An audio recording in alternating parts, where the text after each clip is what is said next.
Kwanza kabisa nimefurahi kuona kwenye hotuba ya waziri mkuu bungeni mambo aliyozungumza, amezungumzia pamoja na swala la mafuta, na tumekuwa tukisikiliza kutoka kwa viongozi wanahusika na swala la nishati hasa ya mafuta, wakieleza kwamba tunayo akiba ya kutosha.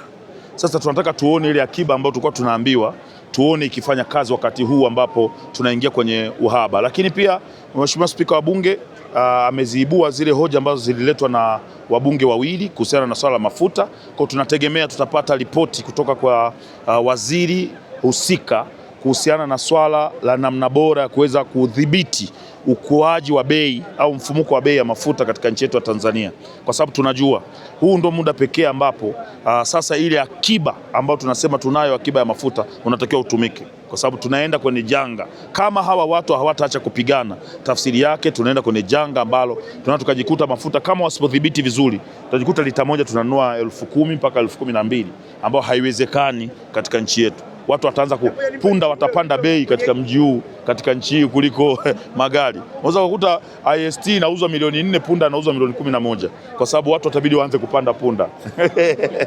Kwa hiyo kama wabunge tunataka kuhakikisha serikali inadhibiti mfumuko wa bei ya mafuta katika nchi yetu ya Tanzania kwa kutumia kutumia akiba tulionayo, lakini pili kuwadhibiti wafanyabiashara wa mafuta, kwa sababu wao pia huwa wanatumiaga haya majanga kama sehemu yao ya wao kuweza kujitengenezea faida zaidi.